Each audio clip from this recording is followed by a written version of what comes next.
Sean says it's the eclipse. It's back. It is the eclipse. Now you're on. Now we're on. I can't see it. Hi. I can't see. It's underneath this boom mic here. Hi guys. How you doing? Can you see us? Are you Whoa. alright? Are you dying? No. What was that? I survived. I'm a survivor. I survived the eclipse. I love that Ryan has to go back and forth between soft-spoken Chris Perkins and Matt Cernett to us. Are they soft-spoken? Well, compared to us, I think they are.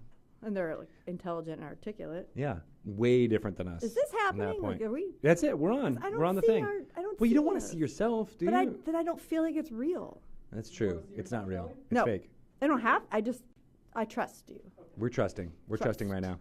Hi guys. How are Hi. you? We're doing this thing here, and is it working? It's working. Okay, it's on. I hear you. Don't trust the sound guy. Poor Ryan. Ryan. Yeah, literally did the like squeeze the bridge of the nose thing. Such a parent thing. God, what are you doing? So annoying. We are. We're gonna call Lisa in just a little bit, but we're gonna do our intro, right?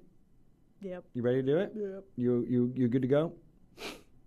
Welcome to Dragon Talk. I am Greg Tito, and I'm here with. Shelly Mazanoble. And this is the Eclipse Survivor. Eclipse Survivor here. It's the Eclipse Survivor session of the official Dungeons & Dragons podcast.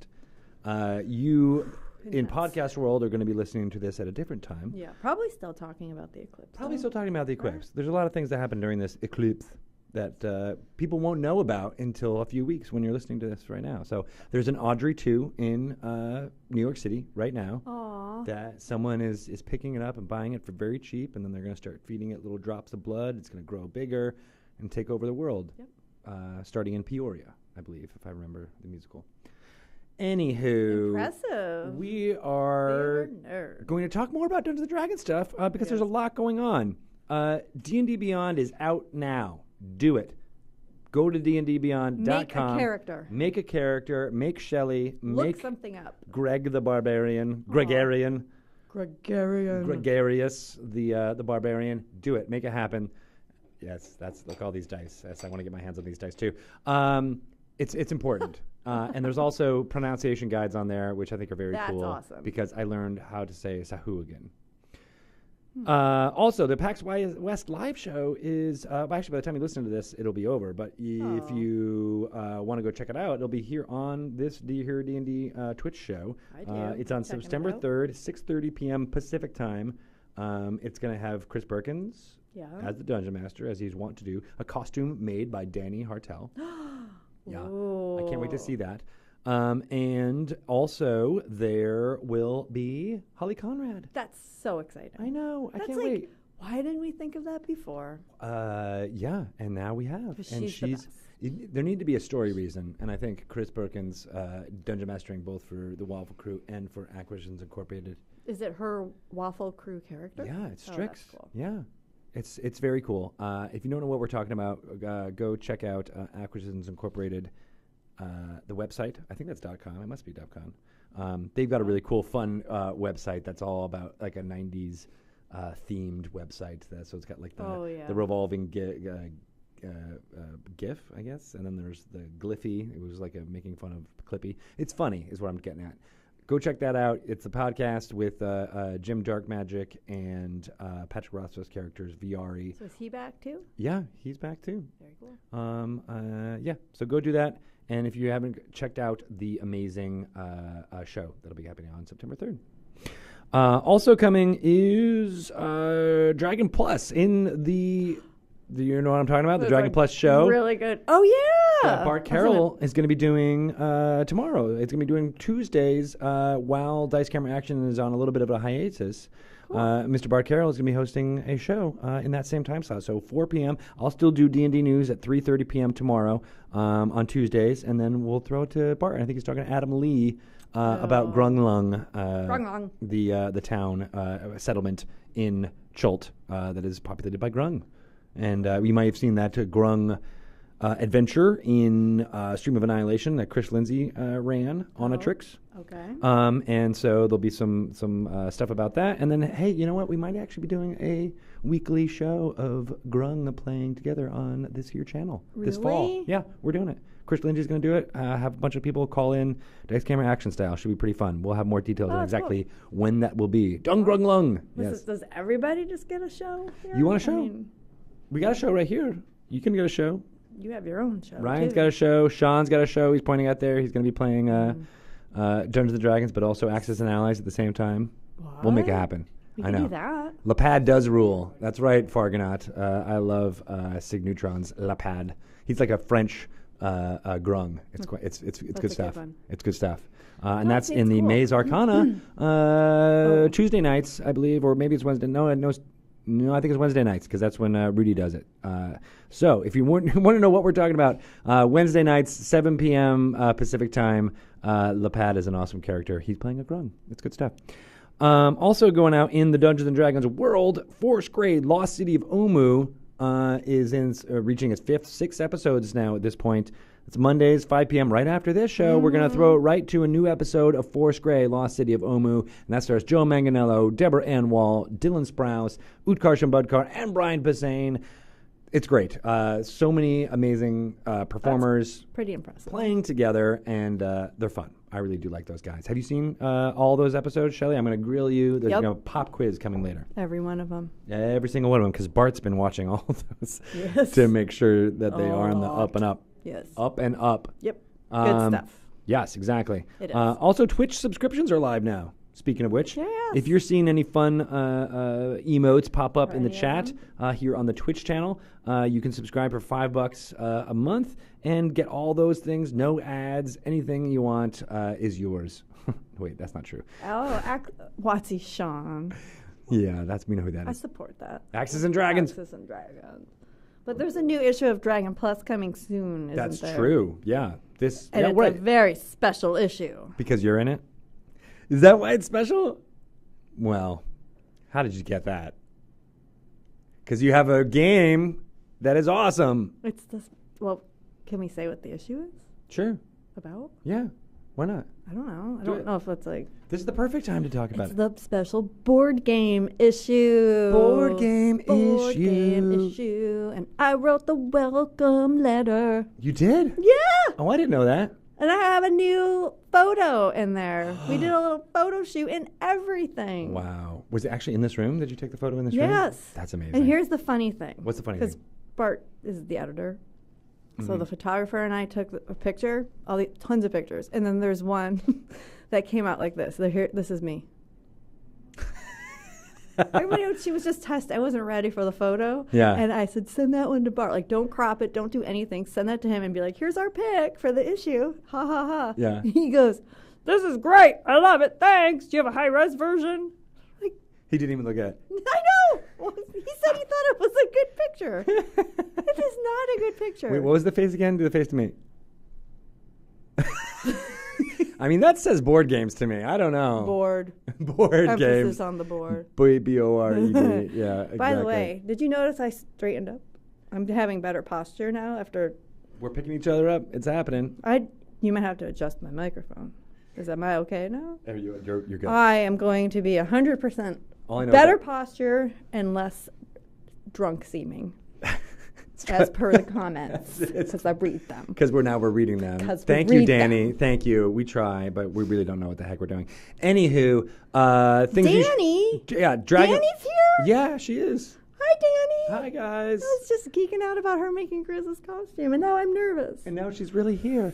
So Dragon Plus, if you guys don't know what that is, it's an app that you can get on your iOS device or Android device or on the web at dragonmag.com. It's everywhere. Yeah, and every 2 months we do a new issue. It's chock full of fun things that are happening, as well as deep dives into story or board games or Neverwinter, for example, and Cats. Cats. Yeah, I So suggest it's you a get. great And cat also, issue. there's a cool feature, and I don't think anybody knows about this, but you can. It's like it collates all of the Dungeons and Dragons social stuff. So it's things on Facebook, things on Twitter, everything like that. It happens right on the front of the Dragon Plus app, and it's like a one-stop shop Always for all the changing. things. That's all the news that's coming up there. That's the best place to do it, Dragon Plus. So I suggest Get it you check now. that out. And Get then it now, because in December, you might get a bonus something Oh.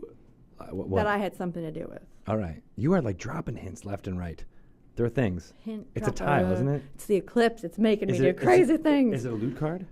Or is it an omen? No, Oh, man, I got so many guesses. Is it a miniature? no. Is it a giant? Yes. It's a hamster. It's a hamster. I knew it. Speaking of hamsters, oh my God, there's so many things to talk about. But the Minskin fifth, Boo. I don't know if you guys can see this very well or not, but the fifth issue of the Frost Giants Fury miniseries of comics by Jim Zub is out I now. like that you have show and tell. Yeah, that's a giant miniature space hamster. That's Boo. Boo! Yes, and Minsk, who have been characters that Jim has been using throughout all of the Dungeons and Dragons comics that he's been doing with us at IDW. It's amazing. I haven't cracked this one yet. I just got it on my desk today, but I thought that was an awesome piece of art. And the fact that Boo is actually a giant miniature. Yeah. He's not a miniature giant space hammer in He's this a one. giant. Yes, thank you, Axis of Anarchy, putting the Boos in the chat. Oh, I didn't know he was one of your. Yeah, how could you not have Boo be one of the guys? I didn't know. That's awesome. So go check this out. It's a really fun story, really good artwork. I love the artists that they hired for this series. It's really good stuff, and it's very purpley, which I think is one of my favorite parts. You like Minskin Boo, you're gonna like Betrayal at Baldur's Gate. Exactly, and they're going through kind of the Storm King's Thunder storyline. So yes, it's a year late, but it doesn't matter because it's still good storytelling, and it's D&D, so you can't go wrong. Late. Well, I mean, because Storm King's Thunder came out like a year ago. No, it didn't. Yeah, Is it that did. true? Yeah, came out September 20. I would have said April. 16. Are you serious? I feel like we were just doing that. It was Tales from the Yawning Portal, and then now this. I know, right? Time flies. Crazy. Now we're all in Crazy. Tomb of Annihilation crazy mode. Speaking of which, and speaking of Neverwinter, Tomb of Annihilation is out now on PC, and it will be out on Xbox One and PS4 on September 12th. That's coming up very soon. You'll get all of the fun content that's happening in Chult. Chris Perkins is voicing a character. He's Volothap Gedarn. Awesome. He sends you out on monster hunts in Chult. It's pretty darn cool. I suggest you I'd check it go. out on PC. Neverwinter is a free-to-play MMO, kind of action-y. You got in the thick of it. And it follows through all the storylines that we've done through 5th edition D&D so far. So Tyranny of Dragons, Elemental Evil, Out of the Abyss is in there too. Oh, I I know. always liked that one. I like that one too because I ran it. I did it a whole. Zuggy. Yeah, and Zuggy was pretty. Zuggy. She was cute. I think she liked me. Really? Yeah, I think she did. She had her eyes on someone else. Oh, who? She got married. To a like Blobby blob. blobby blob guy. You know, Everyone's got a type, Greg. it's true. Yeah. There's a lid for every pot. Yeah. They say Erin says that she's a chubby chaser because she likes me. So maybe I fit that bill. Maybe I fit that bill. Is all I'm sorry, saying. who fell through my deck? Oh, snap. Damn, I'm would- so glad she doesn't watch Twitch. All right, I think that's all the announcements we got going on for you right now. I'm going to be at HasCon September 8th through the 10th. Get me some dice. I will get you so much dice. There's My Little Pony exclusive dice you can only get at HasCon. I'll be there. Come say hi in Providence, Rhode Island, and I'll get you some dice. I think it'll be a thing that'll happen. Okay. All right, let's go on with some Lori Should Know or some sage advice. I'm not sure which one it's going to be, Roll but the dice. there's going to be bongs and there might be some bings, Oh, you're back. and it's happening. Okay. It's happening right about now. Do you hear it? I do. Oh, it's so beautiful. We didn't actually hear it. See, that's acting, people. We are theater We're majors, theater kids. and we know how to act that we're hearing the bells. Watch. This is me hearing them. What was your motivation there? Were you thinking about the bells I went back and to how they were going that to very hurt you? first time that I saw Bon Jovi on MTV. Because he had bells? No. Was he It bringing was them? just like, Oh, you were going into that yes. that tween excitement. Yes. Yes. Yes. Understood. Hi. Hi, everyone. We are not going to sing Bon Jovi lyrics. Instead, we're going to call Lisa Chen. Does that sound like a plan? Oh, well, first we got to do our mid-tro. Thank you, Ryan. Oh, Ryan. God, you didn't even say it, but I had to think about it. All right, but I was channeling you. I understand. So that was a really good bit of lore that we just heard, wasn't it? Yes. Yeah, acting. Come on. Yeah. Well, I didn't know if it was the sage advice. Well, it could have been sage advice. But It was so good. Did you hear Jeremy and what he was saying about that rule? Yes. That's the way I've always played it. And thank goodness he clarified that. I know, right? I mean, I get asked all the time. Exactly. Yep. I understand. Yep. But I'm glad that he's there to sort things out. Yes. Yeah. I'm just picking his brain. Super sagey. Super sagey. Super sagey. Parsley, sage, rosemary, and time to call Lisa Chen. Woo! That was so Oh my God. good. That's like the best segue ever. I lift you up. Hello. Hello. How's it going, Lisa? It is going well. I too survived the solar eclipse. Awesome. Oh my I'm gosh. so glad.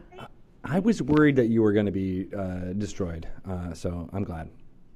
Yeah, I watched it in my selfie camera, which felt very of the times. I didn't think you were supposed to do that. And the sun itself just looked like a big ball of light, Right. as you do when you're the sun, but it reflected a teeny weeny crescent-shaped eclipse on my nose. So I watched the eclipse on my nose. Yeah, it was the shadows were really cool. That part I liked. Yeah. The rest of it, I don't know. Yeah, it didn't live up to your expectations. Build up, and I kind of wanted it to be darker. Yeah, I didn't get very dark up here in No. Seattle. So It where was cloudy here too. where are you based, Lisa? I am in New Jersey. Sunny New Jersey. Hmm. Yeah. Where northern New Jersey or down by Philly? More northern New Jersey. We're kind of like the northern part of Central. Got it. All right. So We know those parts. I know those parts. Yeah. Yeah, all those. Yeah. I would drive across that to go to Pennsylvania, the Allentown area. Oh, we'd go to the beach in Jersey. Oh yeah, the Jersey Shore. Yep, Jersey Shore. Nice. Yeah. So Lisa, we're talking to you because you are one of the DM's Guild Adepts on the Guild Adept program. Whoa, I am. fancy. That's super exciting. Do you? I mean, for everybody here at home, I think we had Chris Lindsay on to explain it, but just Yeah. in case people missed it, can you give us? What did Chris tell you? Yeah, what did Chris tell you the Guild Adept program We was? know what he told us, but what did he tell you? So the Guild Adept program is a group of select amazing content writers who have done a million different things, and me. And we've been called out by Chris Lindsay to write some content to go alongside the release of Tomb of Annihilation. Nice. And as Chris called it, he called it like first day DLC. It's like getting stuff that's not in the adventure, but is stuff that you can get that's ancillary that might get your creative muscles going a little bit different directions. Yeah, a bunch of cool, kind of expansion packs. Yeah. That's awesome. Nice. So now, are you working with the other writers to come up with your stories? I'm assuming you guys have contact. Yeah, we all have our own sort of pet projects. I am also collaborating with a lot of the writers on some little short encounters, so that we all kind of have a project that we're working on together. But my baby is an adventure all around one particular ruin in Chult. Ooh, cool. Can you tell us which one it is? Cool. Yeah, I mean, I don't think it's a surprise that Yuan-ti are playing a really big role in the upcoming book. Yeah. And it's almost like a footnote in the book, a paragraph about this city called Hisari. And all they say about it is that this is where the Yuan-ti used to be based. Something happened, and now there is a spell that repels all the Yuan-ti. And also it sunk into the earth, and that's all they said. Ooh. So I read that, and my little cat ears perked up. I was like, so that seems interesting. I wonder what happened there. So my adventure is kind of exploring what really went down at Hisari that made it, just sink into the earth and repel all creatures that used to live there. That is super cool. So did you just come up with this idea and then you float it past Chris or someone and say, this is the story I kind of want to tell. What do you think? Is that how it happens? Yes, but also they've actually given us a lot of freedom to kind of take any sort of little thread that we find in the hardcover and to really explore it. I love that. Yeah, the folks that they chose for the Guild Adept program, they really trust. That's why they called them out. So it's been really cool that they're just go, and we get to write. I love that you just took like a quick paragraph and were like, I'm going to make an entire thing out of just this one little inspiration. I mean, that's like D&D to a T. You're creating history. Yeah. I love it. It's good stuff. Oh yeah, super exciting. Just real quick, how are you using to record your audio? Are you using a mic? I am using a microphone on my headset. Okay.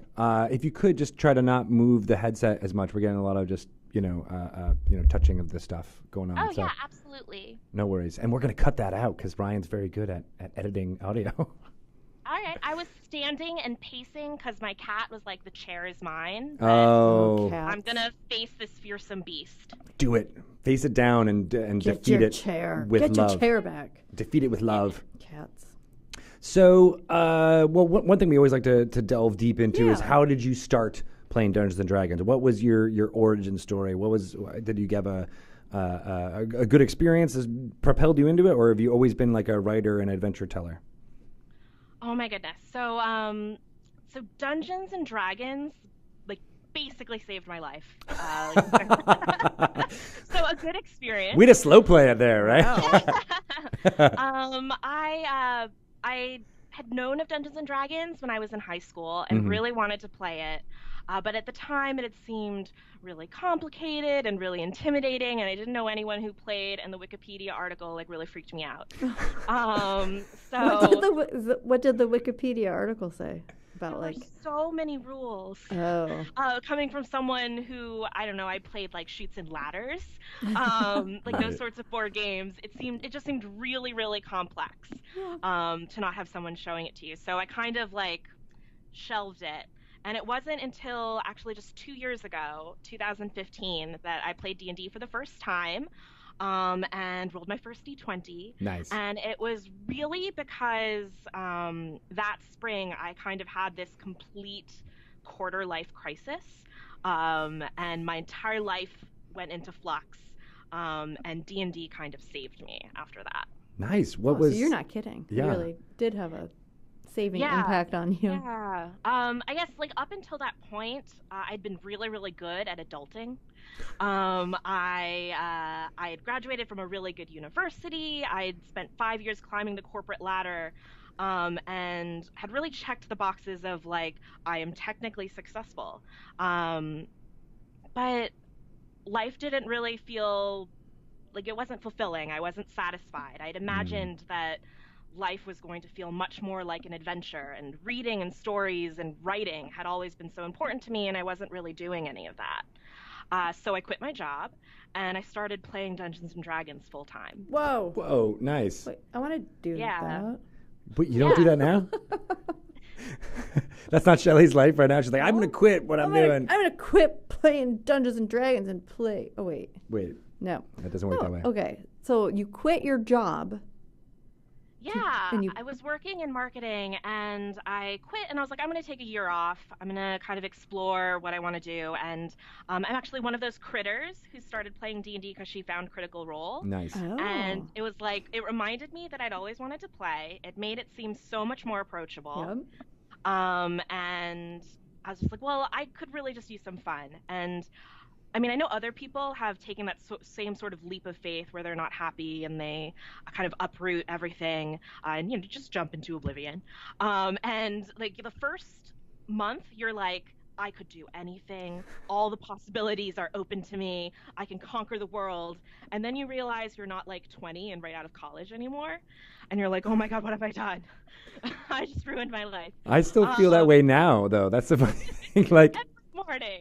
I have like a family and, a job and all this stuff going on here, right? But I'm always being like, if I didn't have any of those things, I would be doing stand-up. I would be, touring the country. I'd be doing all, and like my this is just a random aside, but my family's been out of the town for the last like week or so, and I'm like, I want to do all those things. And what have I done? What have you done? I played Dungeons and Dragons. In your underwear. In my underwear, watched some Game of Thrones, and that's about it. But like, and I was like, I didn't even have the thought of you of being like, oh, I'm not 20 years old anymore. I was more just like, yeah, I'm old. I'm done. I'm going to go to bed early. I'm just going to go to bed early, exactly. Get a jump on the day by going to bed. That would be a dream. But that's awesome. So you delved into Dungeons and Dragons because you saw Matt Mercer and the crew do their turn? Oh my God, yes. I mean, it just looked like so much fun, and I was taking a year off, so why not just like pursue this like random thing I'd been interested in at one point. So I looked up on Meetup places that were playing Dungeons and Dragons and found that my local comic book store, Wild Pig in Kenilworth, New Jersey. Woo, Wild Pig, Kenilworth, New Jersey. What? Shout out. Subtly put that in there. That they ran games like every weekend and during the week. So I psyched myself out of going a few times, and then I finally went to a character creation session, and it just felt, I don't know, like so freeing to get to pretend to be this other person and to be with a group of people who are like men and women and kids in high school and people who've been playing D&D since first edition, and all anyone cares about is well, what are your features? What feat did you choose? And how are you going to play this game? And they don't necessarily care about all the other stuff that I had going on in my life. Right. And it was just really amazing. And so I was hooked. I fell hard and fast.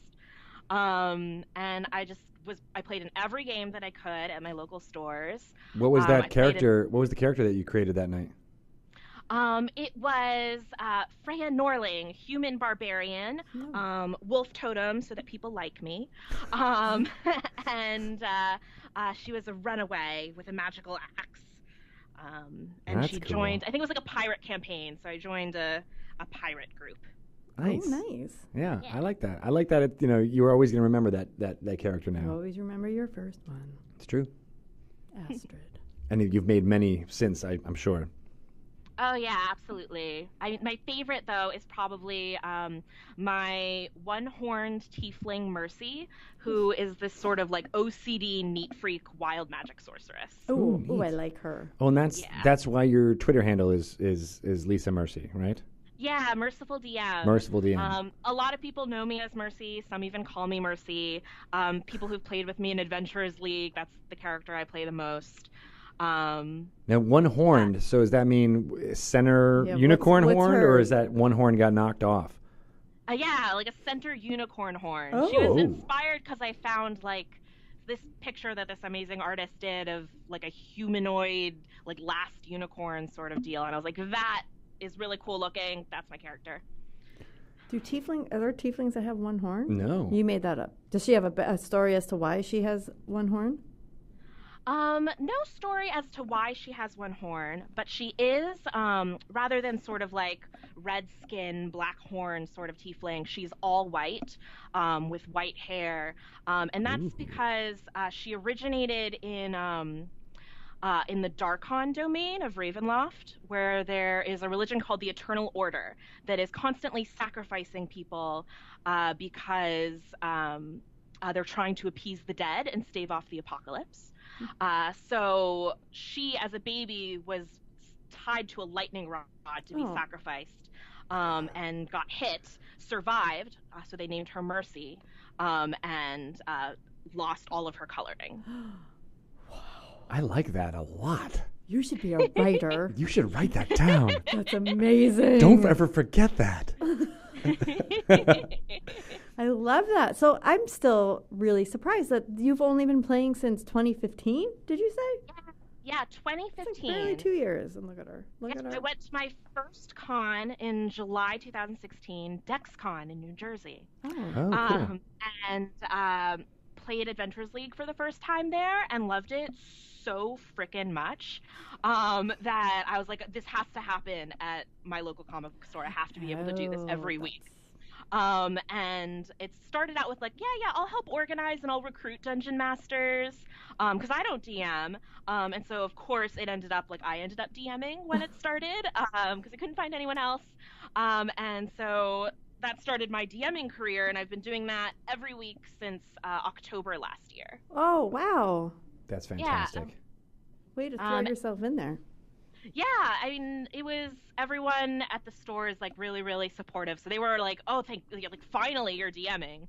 Uh, We knew it was going no, to be a short journey for you to start DMing. yeah.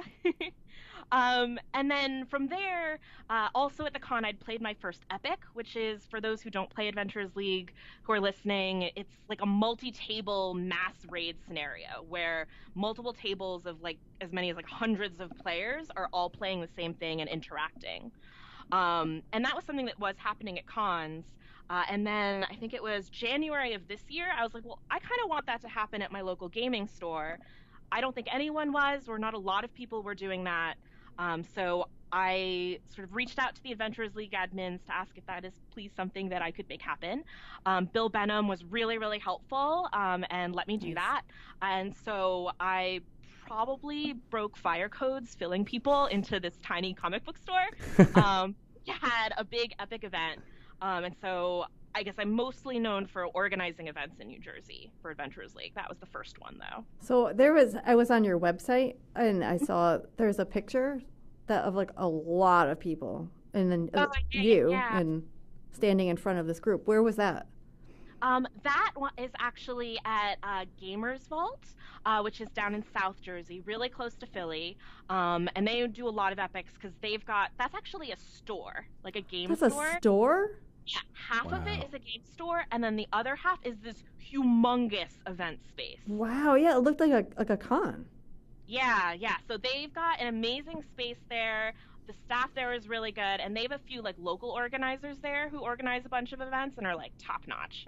So that was really fun. But like, I guess back to D&D saving my life, I would never have had the confidence to stand in front of that many people and even read box text.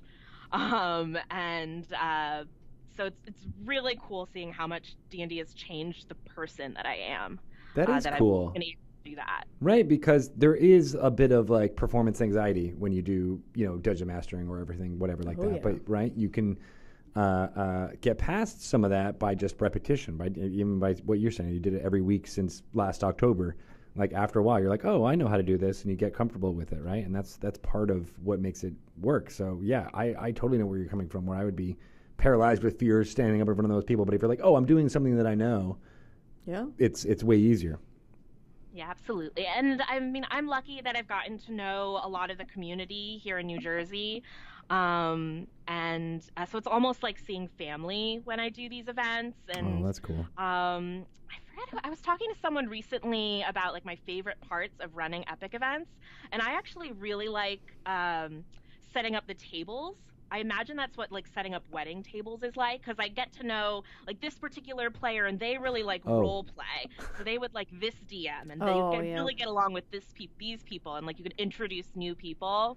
I thought you actually meant putting up the tables and like rolling them out and setting up the chairs. No. I could certainly help with that too, but that's not my favorite part. Right. I was going to be like, that's an odd thing to be your favorite part, but all right, I can go with that. But like, no, you're right. Like matching up the right people to the right that's group. very important. This person wants to tell this story, and this DM's really good at telling this story. They're So very I'm matching. lucky to have you. That's really cool for the players and the DMs. Oh, thank you. Yeah.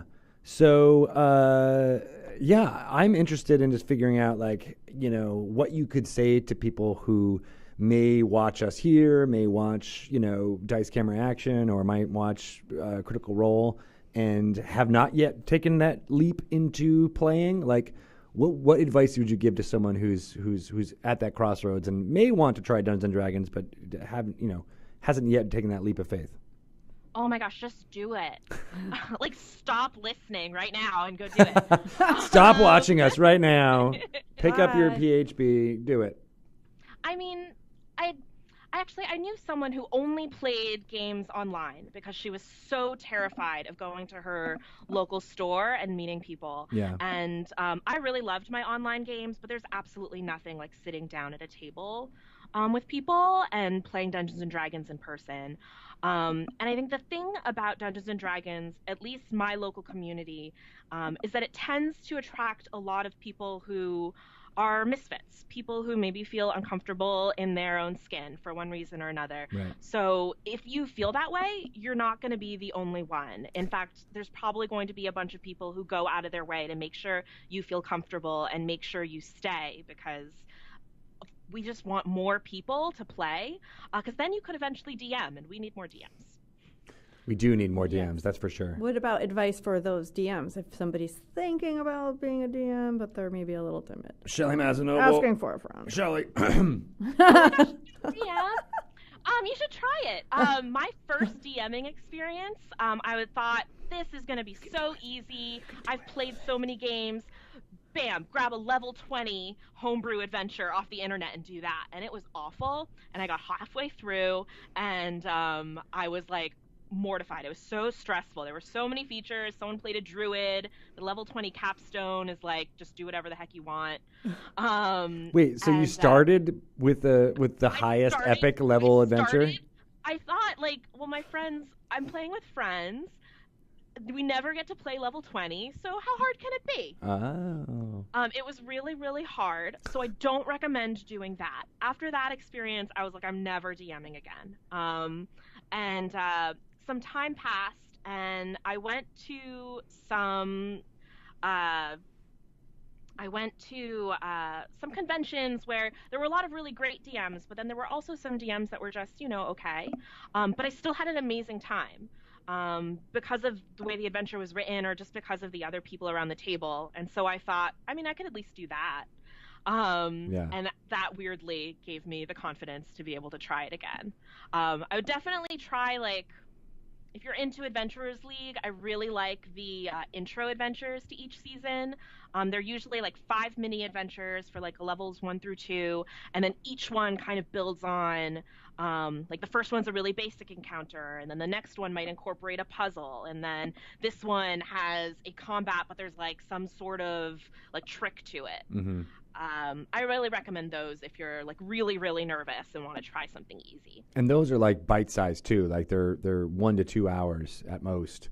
Oh yeah. And you can embellish them too. Like that's what I like about it too. It's like it's not like they're just by the book. You have to do this step, this step, this step. Like they're very open-ended, so that if you wanted to add more detail, you totally could. And that's a way to almost get your creative muscles under you at the same time, while not needing to if you wanted to just have a good, fun, short, hour-long experience. Oh, for sure. Yeah, I agree with that for sure. And I think that's much better advice than doing the dropping in, let's do level 20 stuff. Because that's hard for most people. Even just talking with Matt about how his character, Matt Mercer from Critical Role, about how his characters are up to like 16th, 17th, 18th level, and he's like, I've never actually gotten this far in a campaign. So like the skills that he has in dungeon mastering, early stuff is totally different from the ones you need at the end to be like, how can I make this epic? So crawl before you walk a little bit. Before you run. Definitely. I think I told my other friend who DMs a lot that I was going to do that, and he just sort of raised his eyebrow and was like, okay. You be you. Well, that is also the thing too, is like you have to fail before you get better. You have to have a few fits and starts. So Shelly's experience when she was dungeon mastering, it should be a step along the way. It's the first rung on the ladder, and then you got to get to the second rung. I already had a first and a second rung. You had a second rung that went bad too? No, it wasn't as bad. If they're new, they didn't know any better. Mm-hmm. They don't know the rules, so I felt a little more free. Yeah. And I just made stuff up. Well, that's what you do. Yep. That's the skill. Yeah, that's what DMing is. Yep. Mostly making stuff up. It's true. Yeah. Shelly, how you want to recount? I'm getting nervous. Do you want to recount your story again, though? Because I feel like it's an important one. The bad one? Yeah. The really bad? Yeah. But then how you can persevere and you go on, move on. Well, I wanted to try. This is when I was writing a column for Wizards. Yeah. Confessions of a Full-Time Wizard.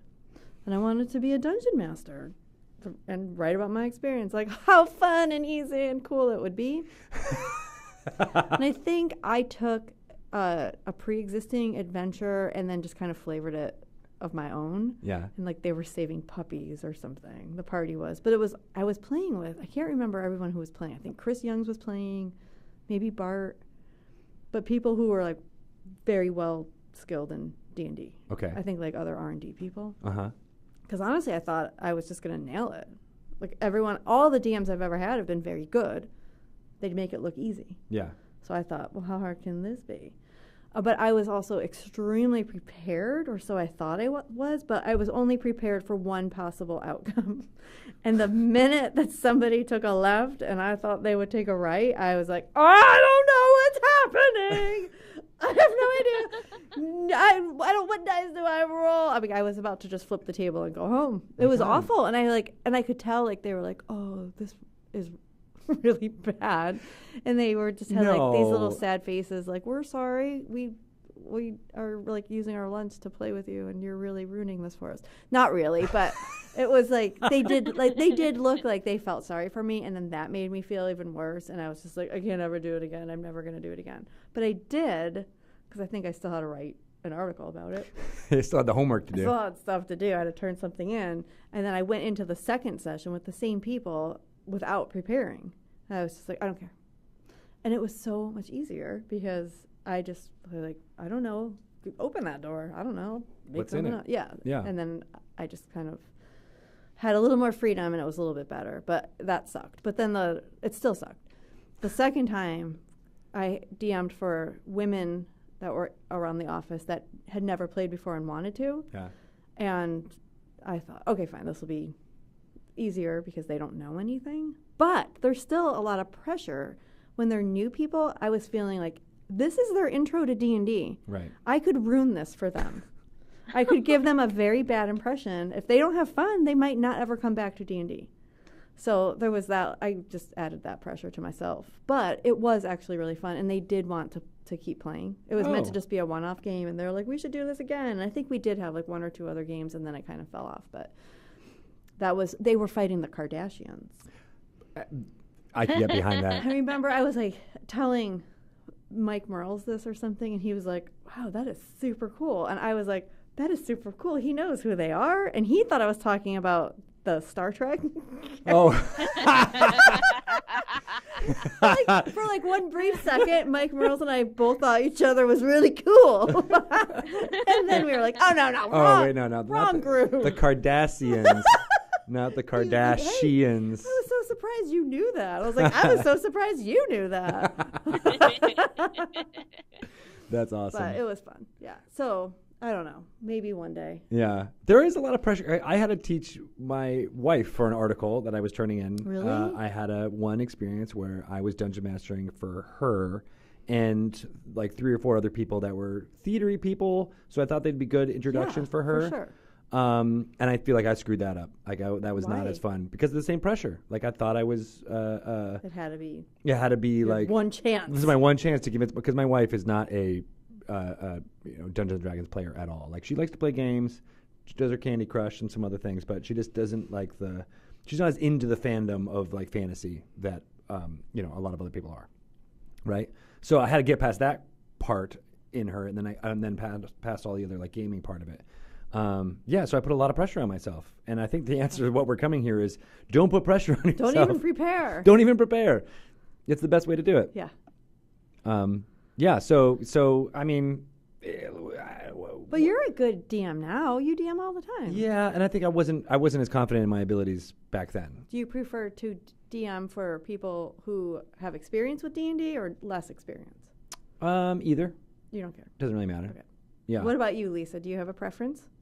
Every week I sit down with a bunch of people who are DMs themselves, which I feel like comes with its whole own set of challenges as the DM.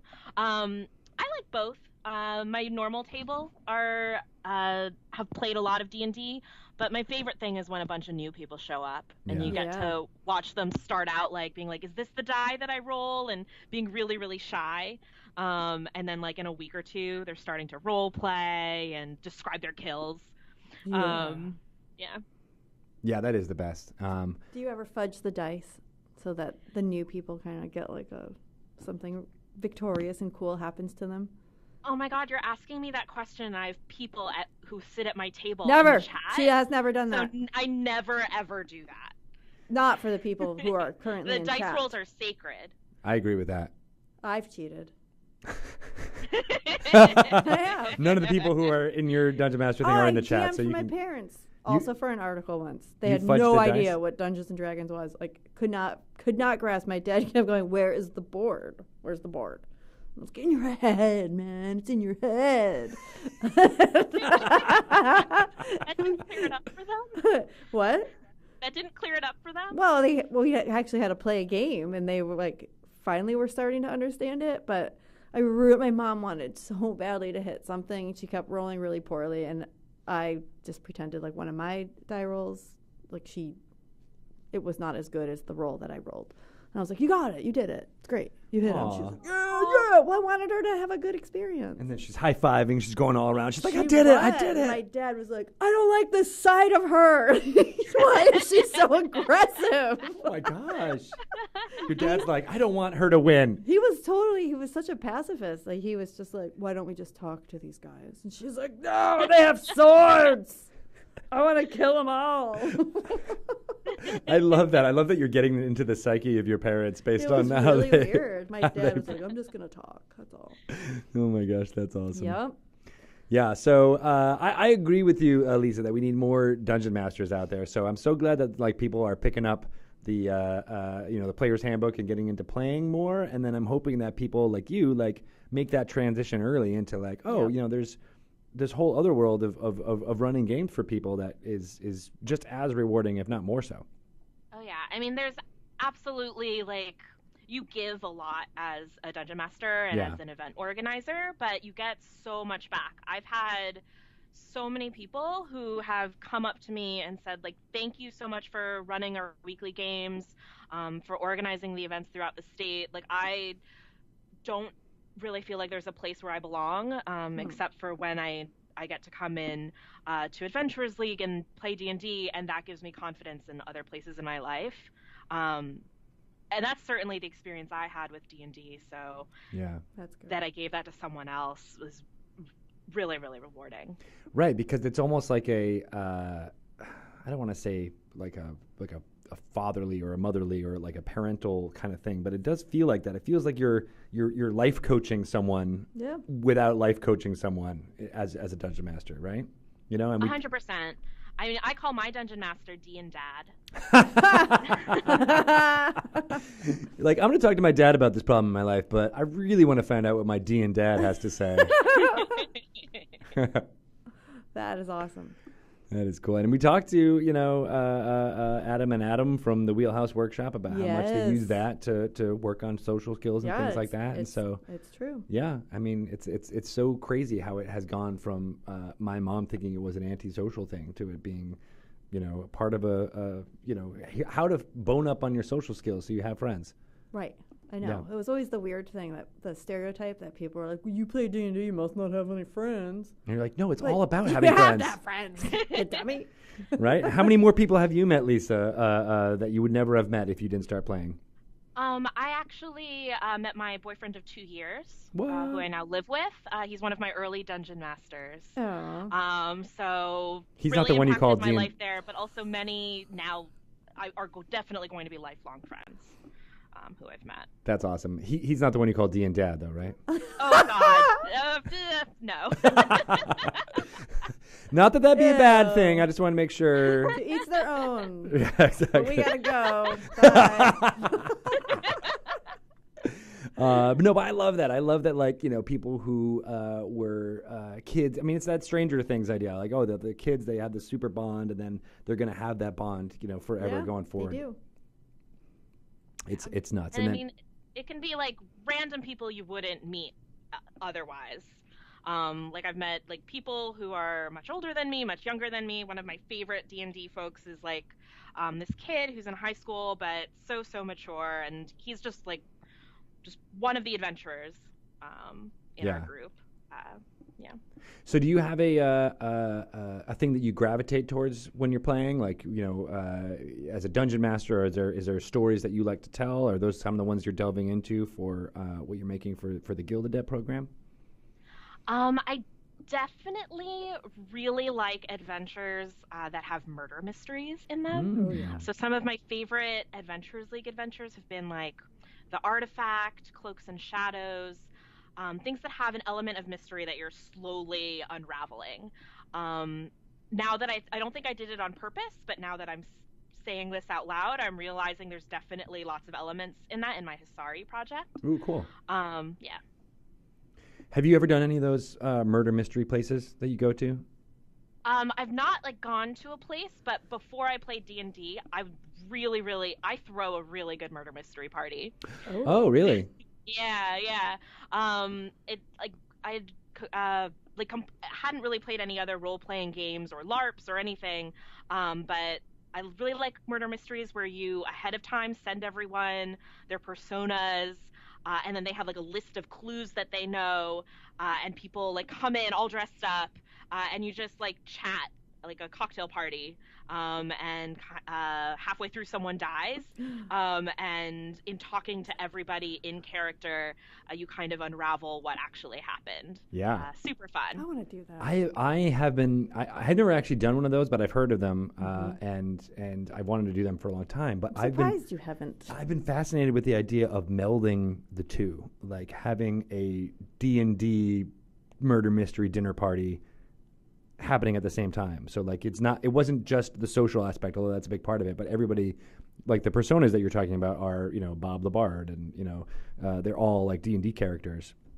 and that it transitioned somehow from the upfront, everybody standing and having a party, to then ending up at the table and playing a D&D session that is still in character. Do it. Right? Yes. Doesn't that sound fun? That sounds so cool. Yeah. I want a seat at that table. Nice. I might You're actually going to plan the event. That's what you don't know. Right. You're actually gonna organize You'll it. be there. We need you to I need you to plan that event. How do we do this? Dinners and Dragons, as James Hake says in the chat. Yeah. Good one. I know, because it combines so many of the fun things I love about Dungeons and Dragons. Like I love non-combat resolution. I love stuff that you figure out something that's happening that doesn't have to do with rolling a die necessarily, Yep. And combining that though, like if you could use skills in a murder mystery thing, like You how cool would that be? Get on this. Yeah. I like it. This needs to happen now. Yep. Well, it may just happen in about a year. in the New York area. I'm pulling a Nathan Stewart and saying it might just happen. And now, Lisa, I'm going to have to talk to you after we record this. Oh, hooray and yay! I know what you're talking because about. it's amazeballs, and it's going to be even cooler when it happens for real. Because maybe it'll be even on a stream on this here channel. Just throwing that out there. Sounds good. It might be a thing. All right. Nice. And I feel like that's the kind of stuff, too, that would make it more explainable to people like your parents, to people who don't know what Dungeons and Dragons is yet, and and haven't read anything or watched anything. But if you could explain it in a scenario like that, I feel like people would grok onto it way more. I don't know. What do you guys think? Yeah. I think so. Plus, it's a murder mystery party, right? So it's social as in nature. Yeah, I think it would highlight all of the key aspects of D&D very well. Right.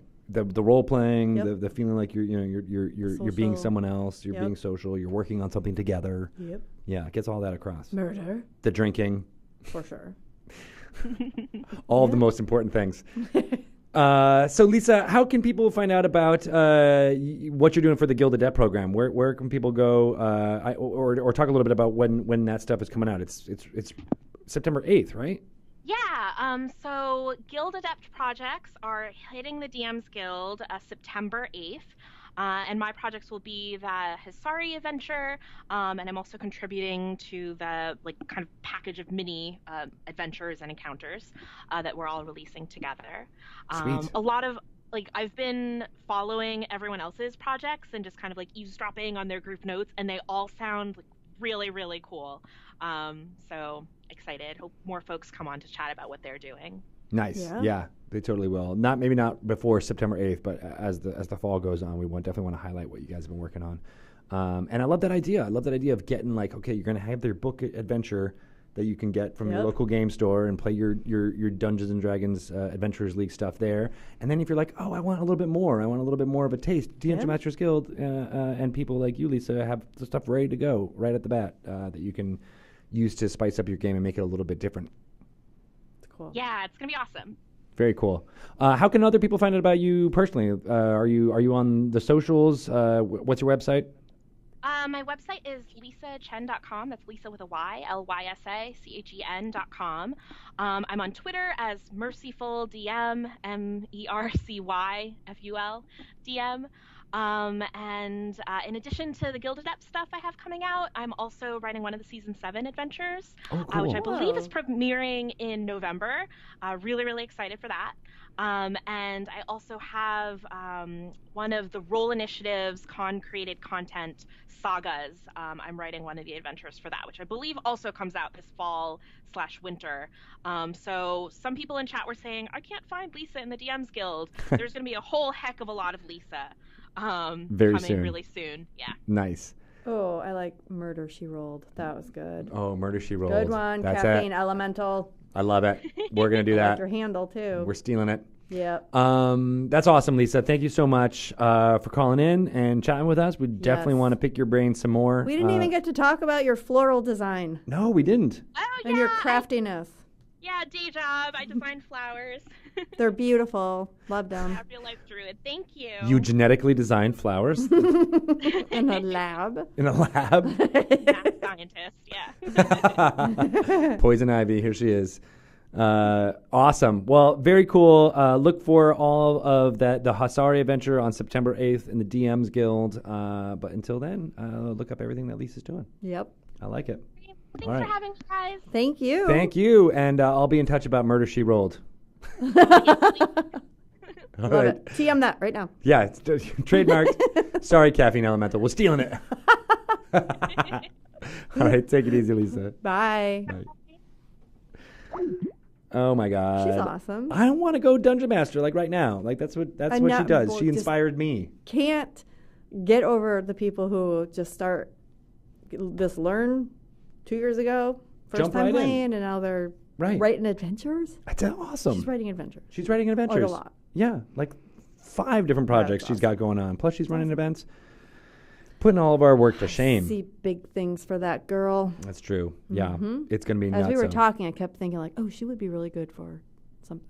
She'd be really good to something else. That's right. I just keep... Yeah. Yeah. And it's funny because like Dungeons and Dragons like uses all of the weird skills that people have. You know, it like touches all of them. It's not like a sculptor where like I'm only doing one thing, or like, you know, a writer even only writing. Like Dungeons and Dragons, you have to do everything. You have to do event planning. You have to do floral design. Well, you know what I mean? And like that the social aspect of it. It's party planning. Yeah, I love it. And she's a prime example of it. And there are so many people who are just now getting into it too. Like I love that she's an example of that, right? Of like just picking up the game, always wanting to be involved in it. 2 years ago, is like, screw it, I'm doing it. And now all of a sudden making a life of it.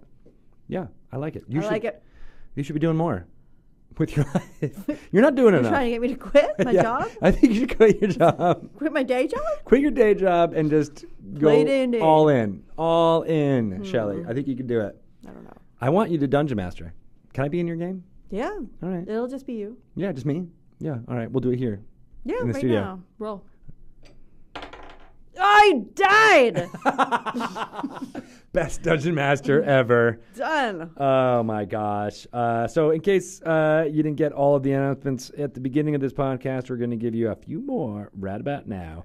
Idle Champions of the Forgotten Realms is coming out very soon. It's going to be an alpha and or early access. It's in closed alpha right now. So what you can do is you can go to idlechampions.com, find out about it on Twitter. It's at Idle Champions. All of the Force Grey characters from Force Grey, Lost City of Omu, are going to be in Idle Champions of the Forgotten Realms. And we're talking to Eric Jordan next up here in just a few minutes. He's actually in the office right now.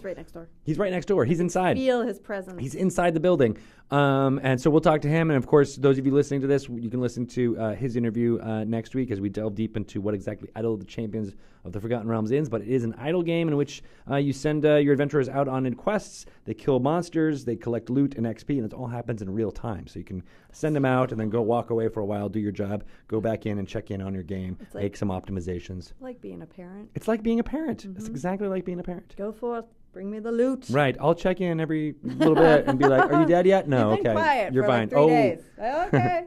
Oh, all my adventurers are dead. Oh, darn it. No. All right. Well, Aw. revive. Sad. Yeah, you can do that with kids too, right? I think so. Now I I think feel you bad. can. Now I feel bad. I miss my baby. I do too. I miss your baby. Tomb of Annihilation, it comes out in game stores on September 8th, as we mentioned, but it's out everywhere September 19th. And we're doing a fun podcast of Annihilation thing happening that week. Did you know about this? No. We got a whole bunch of people who were interested in having a fun thing like our stream of Annihilation that was all video streaming with a podcast audio live I play did hear community. something about We're like, we want to do that too. And I was like, yes, let's do it. And so I got 10 people who make podcasts now, super really awesome ones like Venture Talk. Maidens, like Dragon Talk, like Drunks and Dragons and Dragon Drunks. We got both the drunkies. Whoa. Yeah, Drunky Two Shoes had like both those. Yeah, I think. Drunky Two Shoes in. Sneak Attack podcast, God's Fall. Oh my God, that's amazing. I'm forgetting a whole bunch of them, but they're really, really great. So go check that out. And we're going to release 2 episodes of that on the Dungeon Delve podcast feed that week. So September 18th through the 22nd. Just want to make sure you guys all knew about that. Follow the Dungeon Delve feed. It's also from the same place you get this here. I need to get it on the Google Play. I'll make that happen. And I think that's all the announcements I want to throw at you right now. Okay. What do you think about that? That's good. What about you? You got a board game coming out? I got 2 board games coming out. Dose. Betrayal at Baldur's Gate. Nobody cares about that. Nah. Axis and I don't Allies. even care about that. Anniversary Axis and edition. Allies. Ugh, Greg and Sean. Woo! I think the Russians are finally going to win in my battle. I think. I thought you were going down The last Allies kind of tipped the scales a little bit. I feel like the last few Do turns. you want my hat? I do not want your hat. It's cursed. But I'll show you some pictures if you want to look at them. Sometimes I tag Avalon Hill 2 on the Twitters Follow Avalon for some Hill of the pictures 2. of what's happening in my game. Yep. But we had a few back and forths on the rules errata because transports and submarines and planes and destroyers, there's always some corner things. But good thing Scott rewrote those rules, so I think it's going to be a lot more Okay, good. streamlined. That's the word. That's the word I'm looking for. Let's. Not not rewrote. They're not made differently. They're No. just reworded, clarified. Yep. Yes, exactly. That's the Because word. people had questions. There's questions. People Questions have exist. questions, It's we a have thing. answers. You can ask me any questions you want about Axis and Allies Advent Anniversary Edition or Dungeons and Dragons at Greg Tito on the Twitter. Where are you at? I'm at Shelly Moo. Shelly Moo. No relation to Lost City of Omu. No relation, except for the fact that you're stuck there and you can never move. It's lost. And it's lost. We're both lost. Yeah. So I guess that's. I think that's it. Yep. Follow at Wizards_DND for anything on the Twitters there. Like us on Facebook.